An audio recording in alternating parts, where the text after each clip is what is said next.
What's up, everybody? It's your host with the most. That's right, Amelia is more, giving you your daily dose.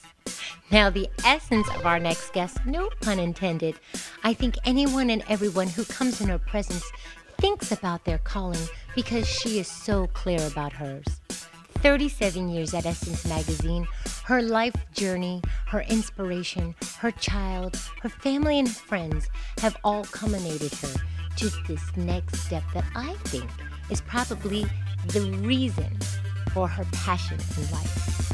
We're going to talk with none other than Susan Taylor, who's our next guest here at The Daily Dose. Don't go anywhere. You want to keep it right here because it's the show that's going to keep you in the know. Welcome, Susan Taylor. How are you today? Oh, I'm so happy to be with you. Oh, we are elated beyond elation to have you sitting here on this couch. I mean, you have been an inspiration for so many people. Your In the Spirit has moved so many women and men over the years. I mean, it's just amazing to have you sitting next to us. Thank you. I wanted to talk to you about CARES mentoring. There was a statement that said, if education is the solution and mentoring is pretty much the key to unlock the chains of the minds of our children, does that mean that CARES mentoring is the locksmith? Oh, boy. Well, mentoring is a low-cost solution to the huge and very deep problems that underserved black children have. And primarily it's that they're in failing schools, and we know that failing schools are the pipeline to prison. And today we have nearly 1 million black men who are on lockdown. And the fastest rising group of incarcerated people are really young black women. And so it's a state of emergency in black America, and it's one that I'm encouraging black America to stand up to and really answer. Because when the call goes out for mentors, the first respondents are actually white women, and then white men, black women, and then black men. And we need mentors in reverse order. As the 100 Black Men of America say, and they're a partner to the National CARES mentoring movement, what they say is, what they see is what they'll be. And our children who are disconnected from, education, from people like you and me and folks who are out there really thriving and building businesses and moving ahead in their careers, if you're living in an underserved area, you may be isolated and not know much about the world beyond your block. And I think it's our moral responsibility as able, stable people to ensure that every child in the wealthiest nation in the world has the things that our children would take for granted. Very true. I couldn't have said that better myself. When we look at what moves people, our passion, your In the Spirit has talked about your inner spirit moving you in so many ways. Is that what moved you towards CARES mentoring? Because I know you started it while you were at Essence. It was Essence Care, and then it kind of morphed into this whole CARES mentoring. Talk about that. Well, I guess I got tired of writing about the problems and conferencing about the problems and speaking about the problems. And anyone who knows my work and has read my, books, they know that when I joined Essence 37 years ago, I was a poor single mother struggling. My first marriage had broken up. And today, if I don't shop every day, I'm good. So I owe the rest of my life and my time and my energy and passion and the connections and any measure of well-knownness that I have, I owe that to my community. So I just know that this is what we must do. We can organize able, stable black people to do what our conscious and loving white sisters and brothers have been doing for decades. All day, every day. Mentoring our children. Yes. How much does spirituality truly help you make the necessary decisions that you make, or the executive decisions that you make as it relates to CARES mentoring?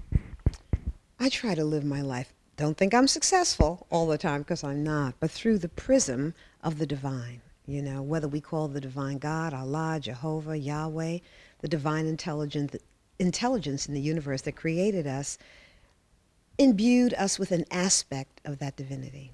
And it's in that still small place within us that we must turn and look and, ask for the answers to the dilemmas in our lives. What we do is we bite our nails to the quick. We run around in circles and we ask everybody else what we should be doing when the answers most often are within.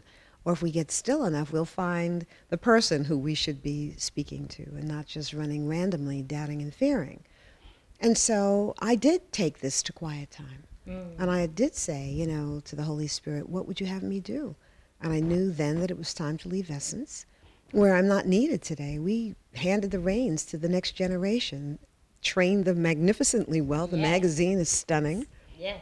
And it was time for me now to step, I think, to a higher level, up to a higher purpose. Because this is really challenging work. I'm not in my exquisite office looking over Times Square with, 50 people, asking what they can do to move the magazine forward. I'm here running around the country with 55 cities and getting ready for my national convention.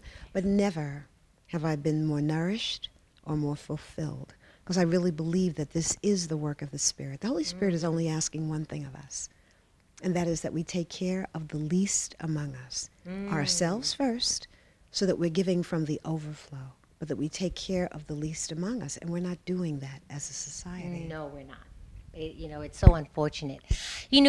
I'm glad that you said that, because it kind of leads me into the next question.